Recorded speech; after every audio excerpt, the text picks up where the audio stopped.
I wanted to look at a few things that can really help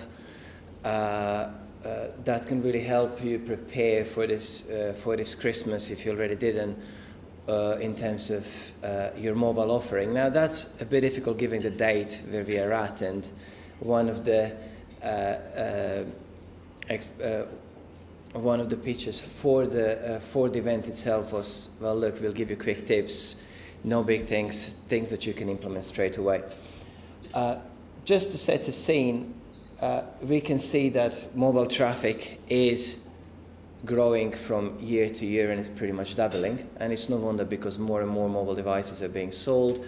The speed is growing, and everything is becoming much easier to use.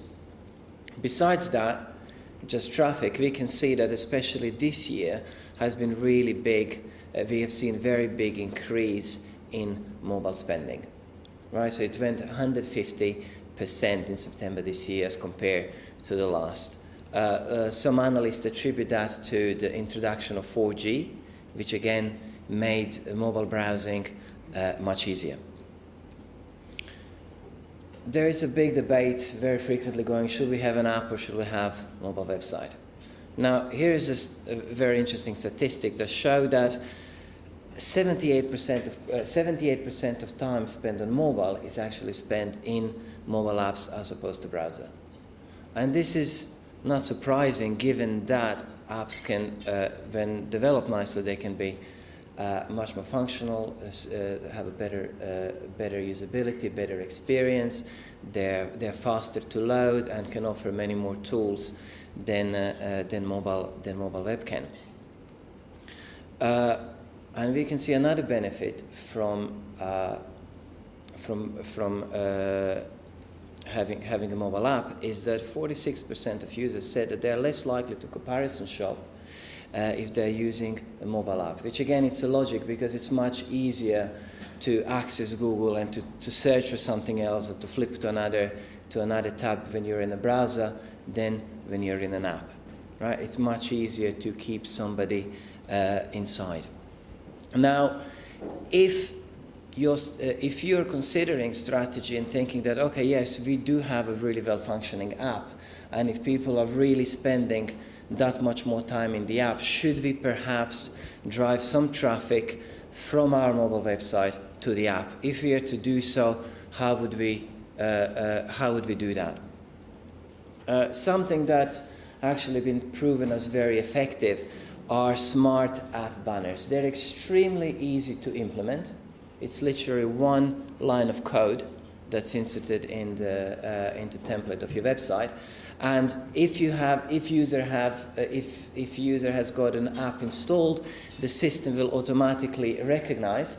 And not that it can only open the app and then again bring you to the opening screen, but if you use certain parameters that are available from your app, if app was again done properly, you can take them directly to that page, to that product in the app where they have landed on your website.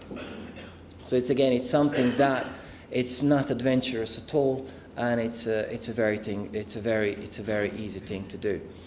If you're thinking otherwise, so how else can we increase traffic to our app as opposed to our mobile website? Well, again, something that we've seen that worked for a number of clients that we've worked with is offering incentives. So, for example, do app special offers, and they don't need to necessarily be discount related, though they can. For example, if you're going for discounts, you might just offer 10% off first purchase done through mobile app. That will be good enough incentive for lots of people to install it. App will be already installed. If he offers good experience, people will carry on using it. You might think of offering them VIP access to sale. So you might release your sale on app a few hours before you would release it on a website. So then the number of incentives, and you can be creative, it will really vary from industry to industry, that you can use to encourage people to download the app and to use it. How much they're going to use it from that first purchase, it very much depends how useful app is. And there are plenty of things that can be implemented inside the app that you can't do on a mobile website that will keep on visitors coming back. Now, here we come to the big challenge when we're talking about mobile and all the beautiful things we can do and how many people are using mobile. We can still see that conversion rates are not very much improving. Conversion rates are still really low. If you take a look, desktop, tablet and a smartphone is 0.7%. And interestingly enough, that 0.7% hasn't changed for last year at all. It's been stagnating. Right? So all this effort we're putting in mobile apps, are they really converting? Which brings another question, and this is, what are we exactly converting? Right? Are we really looking at that conversion in the correct way? Because we find out again from the statistics that consumers are using the smartphones for lots of things.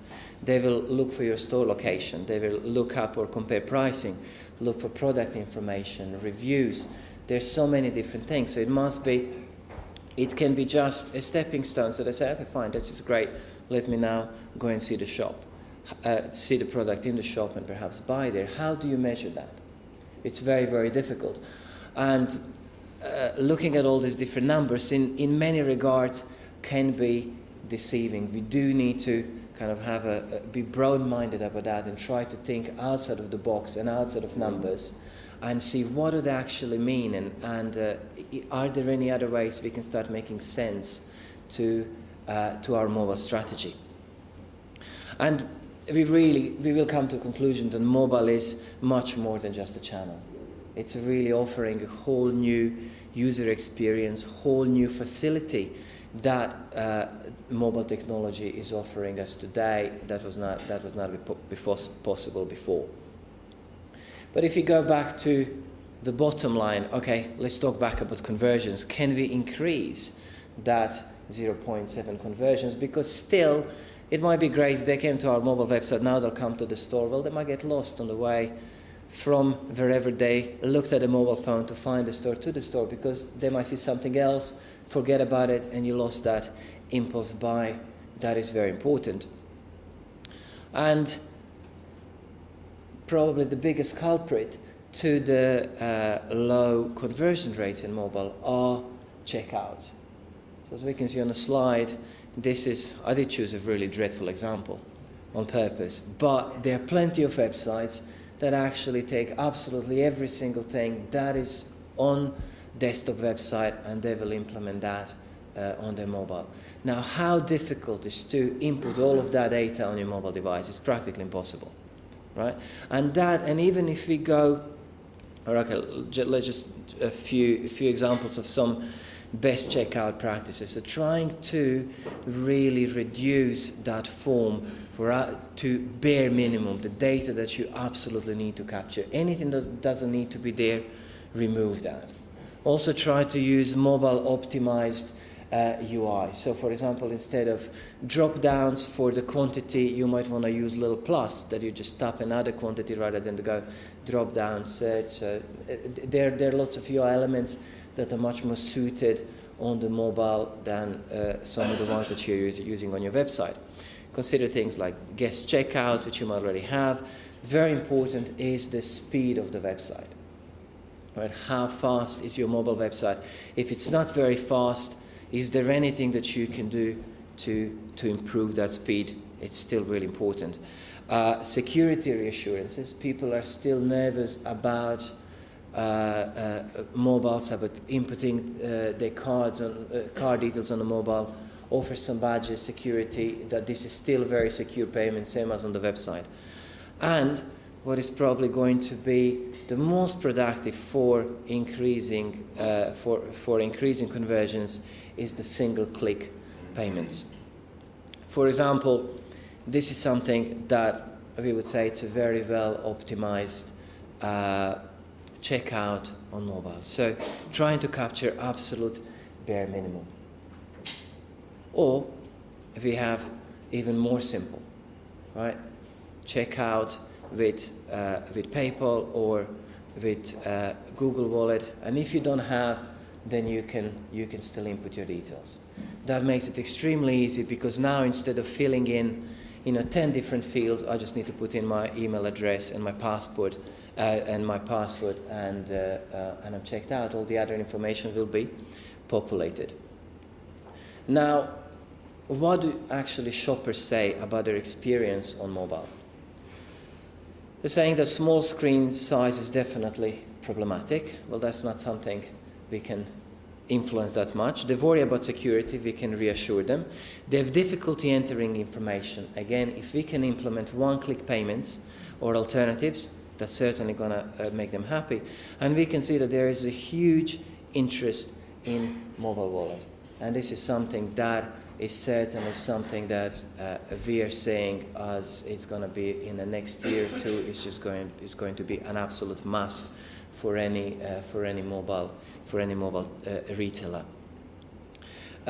75% of smart owners confess to shop regularly from these devices at home, foregoing the larger screen or other niceties of a desktop or laptop computer. So despite all of that, people still say, but I nonetheless go to the trouble of buying on a phone. Now, why is that, and where do they buy? And here we come to the, again, phenomenon of second screen, where how many people, while they're watching TV in the evening, are still browsing on their mobiles. So make it for them as easy as you can. When they're there, they will still buy, because their desktop might be in the other room, laptop is switched off, mobile is in their pocket, and there is that impulse sale you can do if you make it very, very easy for them.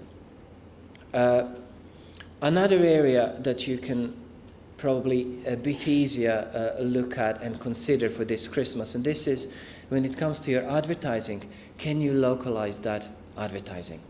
And we can see that there are some very interesting statistics when it comes to location-powered mobile advertising that is using geofencing. So well-done ads can really produce some very astonishing results. So 52% of people said that who clicked on the ad said that yes, they visited a website. 50% visited a store very soon. 20 of them, they made a purchase, which is really excellent conversion. And 20% said that they visited that store very day. So you can take a look at your current mobile advertising and see, okay, can we localize those ads? So whoever the provider is, the network that you're using, the way you advertise, do they have a localization option, and how we can use it?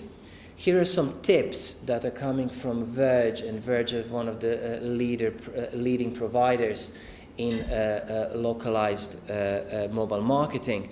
So they're saying that the optimal distance is between 1 and 6 miles, and the sweet spot where people really respond is between 2 and 5 miles. And anything out of 6 miles, they see a very significant drop. And before I finish, just a few little bits that we thought would be interesting to share, not for this Christmas, but for next Christmas. And this is that Facebook has just launched something that is certainly going to help those mobile conversions. So they have launched what is called Facebook autofill. So essentially, inside Facebook, you already have area where you can enter your card information, so you can pay for the games and all the other in Facebook purchases. Now, using that very information, developers can connect to the Facebook API and can very easily implement that autofill, or let's call a Facebook checkout option, inside their app. So again, just on one click, that is going to sync with your Facebook account, with your Facebook app on your phone. If you have entered your payment information, it's going to straight away, within seconds, fill that in. You'll be able to review it, click yes, and check out. So this is certainly something to look out for. To my knowledge, there are 2 stores that are currently piloting that, have that live, but Facebook is rolling out that very quickly. And this is something that really makes sense. If you really think how many people using PayPal as the money, how many people are using Facebook, right? So it's going to be quite easy for Facebook to incentivize people to enter that payment information in the platform that they're already familiar with, that they trust, that they use to actually perform mobile payments in a very convenient way.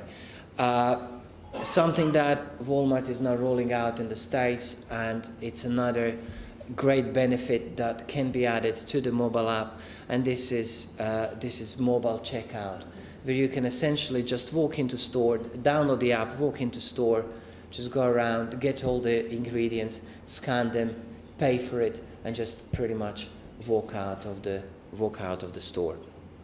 And one of the probably most exciting things that we see for retail in general, and this is PayPal Beacon.